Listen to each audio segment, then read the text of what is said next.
안녕하세요. 매일 새로운 사연을 전하는 읽어주는 사연 라디오입니다. 구독과 좋아요, 많은 공유 부탁드립니다. 오늘의 사연 시작하겠습니다. 안녕하세요. 저는 올해 29 여자입니다. 저는 대학교 다니다가 시작한 아르바이트가 저한테 잘 맞기도 해서 아예 이쪽으로 길을 가야겠다 생각하고 학교를 때려치고 일을 시작했습니다. 일 배우고 하면서 벌었던 얼마 안 되는 돈 꼬박꼬박 모아서 4천만 원을 만들었어요. 그러다 제가 열심히 하는 모습을 본 저희 부모님께서 돈을 조금 보태주시겠다며 제가 아르바이트 하는 곳에 가까이 있는 오래된 아파트를 사주셨어요. 거주 목적으로 지내도 좋고, 세를 주고 돈을 굴려봐도 좋고, 제 맘대로 하라고요. 저한테 언젠가 도움이 될 거라고 하면서요. 그런데 정말로 한참 집값이 오를 때 그 집을 정리했더니 부모님이 보태주셨던 돈을 돌려드리고도 제가 1억 가까이 이득을 보게 되었어요. 그 돈을 미천으로 해서 저는 아르바이트를 그만두고 제 가게를 시작했고 장사는 생각보다 괜찮게 되었습니다. 그리고 얼마 전에 가게를 정리했어요. 혼자서 하던 작은 가게란 몸이 너무 힘들었던 것도 이유지만 좀 더 큰 가게로 사업을 확장해보면 어떨까 싶기도 하고 잠깐 재충전도 할 겸 가게를 정리하게 되었습니다. 권리금에 이것저것 다 해가지고 가게를 정리하고 나니 제 통장에는 정말 열심히 살았다 싶을 정도의 거금이 생겨버렸어요. 중간에 부동산으로 재미를 본 게 있긴 하지만 그래도 이 돈은 제가 20대 초반부터 이 바닥에서 열심히 구르며 일해온 증거나 마찬가지여서 한동안 통장에 찍혀있는 숫자만 봐도 너무나도 뿌듯했습니다. 그리고 저한테는 돈뿐만 아니라 거지근성으로 똘똘 뭉친 거지근성 남자친구도 한 명 있었습니다. 저보다 3살 연상의 직장을 다니는 남자친구는 다른 건 몰라도 착하고 둥글둥글한 성격에 무엇보다 자기가 결혼 생각은 없지만 평소에 마음 통하고 서로 편하게 만들어주는 사람을 찾고 있다는 부분이 서로 맞아서 그렇게 연애를 시작하게 되었습니다.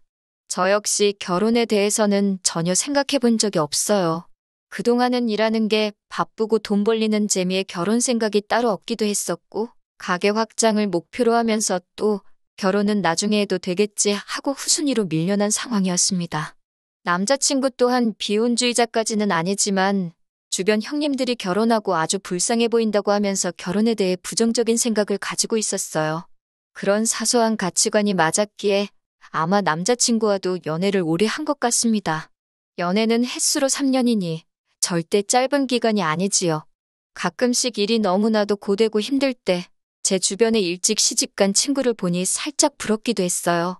그래서 저도 가끔은 안정을 찾아 정착해도 좋겠다는 생각이 들 때가 있었는데 남자친구한테는 그런 생각이 전혀 들지 않았습니다. 남자친구의 가족은 아래로 여동생이 한 명 있고 어머님만 계셨어요. 아버님은 어떻게 된 건지 저한테 따로 말해준 적은 없는데 무슨 이유건 간에 좋은 일은 아닌 것 같아서 저도 따로 물어보지는 않았습니다. 여동생은 이제 막 대학 졸업해서 취직 준비를 하고 있는데 잘 안 되고 있다고 들었어요. 그런데 홀어머니 밑에서 남자친구가 가장 노릇을 하고 있었다는 걸 알게 되었습니다. 어머님이 없는 형편에 자기 대학 졸업하게 도와주셨으니 갚는 게 당연하지 않냐고 하는데 솔직히 남자친구 그 나이 되도록 아직도 학자금 대출 갚고 있는데 그동안 여동생 학비며 취직 준비하는 동안 학원비에 용돈도 모자라 어머님까지 모시고 있는 걸 보니 솔직히 결혼 생각이 들지가 않았어요.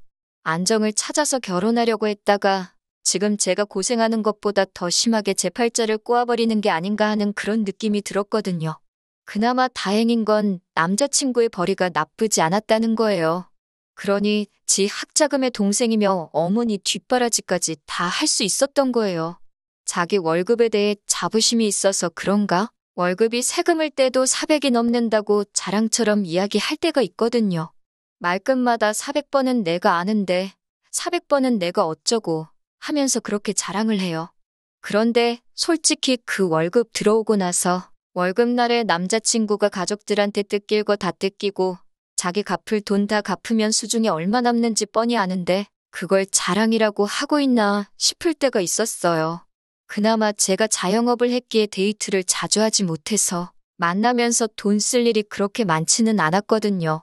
그래서 남자친구 상황 어려운 거 알았어도 애초에 연애 시작한 목적대로 같이 커피 한 잔만 마셔도 마음 편한 사람이 좋지 않겠냐 생각했습니다. 남들 하는 삐까번쩍한 데이트 같은 거 안 해도 마음 편한 게 중요한 거 아니겠냐 하면서 좋아하려 노력했어요. 그런데 막상 제가 가게를 정리하고 남자친구와 보낼 시간이 많아지니 한 푼 두 푼 쓸 일이 많아졌는지 언젠가부터 자기 지갑 걱정을 하기 시작하더라고요. 뭐 좋은 건 아니지만 그간 연애하는 내내 얻어먹기도 했고 솔직히 연애하던 기간 통틀어서 가장 자주 데이트를 하고 있는 이 상황이 가게를 정리하고 휴식을 하고 있는 저 때문이기도 하니 몇 번 제가 계산하면서 남자친구한테 돈 걱정은 크게 하지 말라고 말을 했어요. 그리고 몇 번 제가 계산도 하고 기분 좀 낸다고 비싼 밥도 몇 번 산 적이 있습니다. 인터넷에서 보고 꼭 가보고 싶던 일식집이 있었는데 점심때 갔는데도 인당 15만 원씩 하는 비싼 곳이었어요. 남자친구가 저보고 제가 벌어봐야 얼마나 번다고 돈을 이렇게 펑펑 쓰냐고 걱정하더라고요. 남자친구 월급이 높은 편인 건 인정하는데 그렇다고 남자친구가 제 월 수입을 걱정해줄 정도로 많이 버는 건 아니거든요. 사실 장사라는 게 당장 내일 망할 수도 있는 일이라 제 벌이 자체를 안정적인 직장인들하고는 잘 비교를 하지 않아요. 자연스럽게 남자친구한테는 제가 돈을 얼마 번다고 먼저 말한 적이 없었을 뿐인데 제가 일하는 가게 크기가 작다고 해서 돈도 입에 겨우 풀칠할 정도만 번다고 생각하는 것 같아서 욱하더라고요. 어찌 보면 제가 평생을 해온 일이나 마찬가지인데 말이죠. 그래서 제가 이 정도 점심은 한 달 내내 먹어도 남을 정도로 번다고 조금 과장 섞어서 말했습니다. 남자친구는 제 말에 화들짝 놀라면서 그딴 구멍가게에서도 돈을 그렇게 버는 게 사실이냐고 놀라더라고요. 아무리 이제는 정리해서 제 가게가 아니게 되었지만 제가 평생을 일궈온 가게를 그딴 구멍가게라고 표현을 하니 당연히 기분이 좋을 리가 없었어요. 그래서 그때 자세히는 아니지만 모르긴 몰라도 너보단 내가 더 잘 벌걸? 하는 식으로 이야기를 해줘서 남자친구 귀를 눌러버린 적이 있습니다.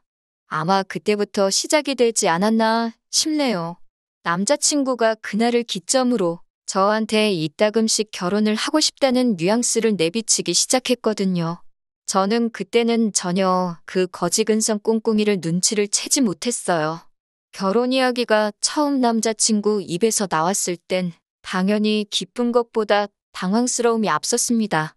집안의 대들보를 제가 뽑아와봐야 어떤 결말이 기다리고 있을지는 불보듯 뻔했고 애초에 결혼의 결자도 생각해본 적 없는 사람이었으니 말이에요. 그래서 애초에 헛된 희망을 주는 것보다 확실한 거절의 뜻을 말하는 게 좋을 것 같아 솔직하게 남자친구한테 말했어요. 나는 너랑 결혼할 생각을 해본 적이 없다. 특히 지금 너가 집에서 가장 노릇을 하고 있는 거 다 알고 있는데 그걸 아는 상황에서 결혼을 하겠다는 여자가 세상에 어디 있겠느냐고 했어요. 남자친구가 제 대답을 예상도 못했다는 듯 당황하더라고요. 허둥대면서 저한테 제가 결혼만 해준다면 당장 가족들한테 하던 지원은 끊을 수 있다고 하는 겁니다. 솔직히 그래도 싫었어요. 괜히 저 때문에 가족들한테 해주던 거 안 해주면 가족들이 나를 뭐라고 생각하겠냐고. 솔직히 결혼 생각도 없고 오빠도 결혼 생각이 없었기에 우리가 오래 연애를 했던 거지. 오빠가 처음부터 저한테 결혼하겠다고 했으면 오빠랑 연애도 안 했을 거라고. 조금 상처가 될 수도 있겠다 싶었지만 솔직하게 말해줬어요. 결혼 생각 안 하던 이대로가 좋다고. 그러니까 나한테 이런 부담을 주지 말라고 했지요. 그랬더니 남자친구가 자기한테 생각이 있다면서 잘 들어보랍니다. 제가 가게를 정리한 돈과 제가 여태껏 모은 돈을 가지고 은행 대출을 받아 큰 가게를 열지 말고 먼저 하던 가게 같은 걸 하나 열라고 하더라고요. 그리고 자기 동생한테 일을 가르쳐 주라는 거예요. 그리고 동생이 한 사람 몫을 해낼 수 있게 되었을 때 제 돈을 가지고 이웃점을 차려주기만 하면 된다는 겁니다. 그러면 지금 취직 못하고 있는 동생이 직장도 생기고 돈도 제가 버는 만큼 가져갈 거 아니냐는 거예요. 그러면 자기가 더 이상 동생 뒷바라지 해줄 필요도 없거니와 동생은 우리한테 신세를 진 거니 동생이 어머니를 부양하면 더 이상 자기가 집안에 대들보 노릇을 할 필요가 없다는 논리인 거죠. 어이가 없어서 웃음도 안 나더라고요. 저걸 생각이라고 하고 꺼낸 말인가 싶었고 놀랍기까지 했습니다. 100번 양보해서 제가 여태까지 장사 잘 하고 있던 가게 접고 확장하려던 걸 포기하고 똑같이 작은 가게를 하나 다시 냈다고 쳐요. 거기서 혼자서 해도 되는 일을 완전 초보자의 경력도 없는 초짜배기한테 일 가르쳐가며 몸은 몸대로 정신은 정신대로 혹사당하면서 일을 가르쳐줘서 20대 시절부터 지금까지 거의 10년에 가까운 경력을 가진 저만큼 할 수 있을 정도로 만들어놨다고까지 쳐보겠습니다. 그런데 동생이 그만큼 하게 되었을 때 동생 가게까지 내 돈으로 차려주라는 건 무슨 생각으로 꺼낸 말인가 싶더라고요. 머리에 달고 다니는 게 드럼통이고 그 안에 들어있는 게 뇌가 아니라 우동살이라고 해도 나오기 힘든 생각을 대한민국에서 정규교육 받고 월급을 400씩이나 받는 회사원이 할 말인가 싶었습니다. 아니면 제가 대학 안 나오고 장사했다고 사람을 아주 돌대가리로 본 걸까요? 내가 왜 내 돈으로 네 동생 가게를 차려주냐 따졌더니 동생이 엄마를 확실하게 모시려면 우리한테 신세졌다는 기분이 들게 만들어야 한답니다. 어차피 결혼하면 네 돈이 내 돈이고 내 돈이 네 돈인데 다 우리 좋자고 하는 일이니 그런데다가 아끼지 말자고 하네요. 그렇게까지 해서 결혼하면 내가 얻는 게 뭐냐고 물으니 뭘 몰라서 묻냐고. 불확실한 미래에 안정적인 직장 가진 남편을 만나는 건데 저보고 손해보는 장사가 아니지 않냐고 하네요. 회사원이 제가 하는 일보다 안정적인 직장인 건 사실이지만 회사라고 내일 망할지 안 망할지 그걸 누가 아나요?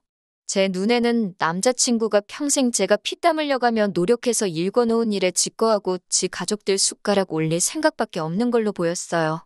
그래서 암만 생각해도 내가 손해보는 것 같으니 결혼 이야기는 꺼내지도 말라고 했습니다.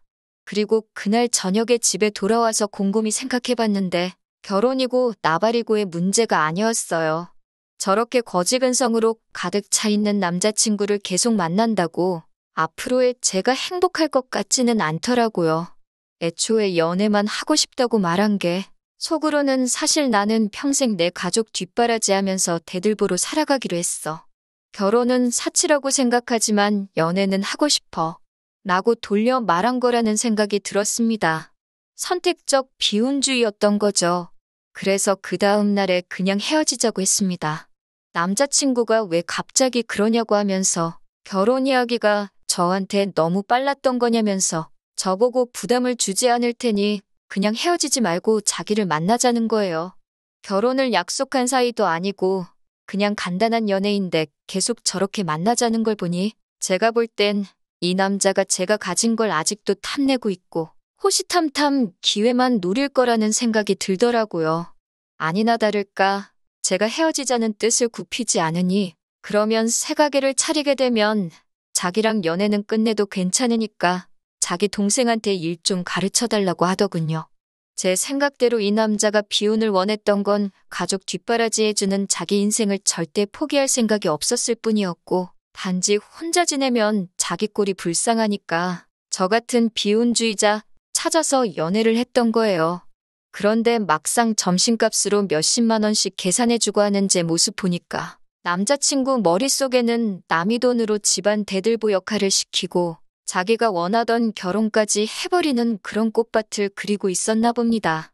저도 제가 바닥부터 시작해서 스스로 노력해서 여기까지 올라온 건데 그걸 미쳤다고 생판 남한테 돈 한 푼 받지 않고 해주겠냐고. 그렇게 끝까지 거지근성 부릴 거면 앞으로 연락도 하지 말라 그러고 전화번호 차단해버리고 삭제해버렸네요. 연애하는 동안 교통비가 2배로 든다고 저 한 번도 집까지 바래다 준 적이 없었는데 그 덕에 남자친구가 제가 어디 사는지도 모르니 집에도 찾아오지 못하고 덕분에 집까지 찾아와 제 바짓가랑이 붙잡고 빌어대는 꼴도 안 봐도 되게 되었으니 생각지도 못하게 안전이별하게 되었네요. 혹시나 집까지 찾아오면 어쩌나 싶었는데 집이 어딘지도 모르고 하던 가게도 정리하고 새 가게를 준비 중인 터라 제 가게가 어디 있는지도 모르니 연락처 하나 바꿨을 뿐인데 거짓말같이 연락 한 통 오지 않더라고요. 가족들 스스로 잘해주는 거 나쁘지 않아요. 당연히 집안에서 본인이 가장 잘 풀렸는데 입쓱 닫고 자기만 잘 사는 것도 얼마나 꼴보기 싫을 거예요. 하지만 그런 것 다 좋은데 여자친구한테까지 대들보 노릇을 시키려는 그런 거지근성은 없었으면 좋겠습니다. 가족 사랑 좋지만 남한테까지 자기 가족 사랑해줄 생각 바라지 말고 제발 그런 건 셀프로 했으면 좋겠어요. 남이 이뤄놓은 일에 숟가락 올리는 거 당연하다고 생각 좀 안 했으면 좋겠습니다. 아무쪼록 남자친구는 저렇게 평생 가족들 뒷바라지 할 거 다 하고 더 이상 할 필요가 없게 되었을 때 바로 그때가 돼서 새 여자친구를 만나던 결혼을 하면 좋을 것 같아요. 저 같은 사람 또 없도록 말이지요. 긴 이야기 들어주셔서 감사합니다. 오늘의 사연은 여기까지입니다. 구독과 좋아요, 알람 설정해주시면 앞으로 더 좋은 사연으로 찾아오겠습니다. 감사합니다.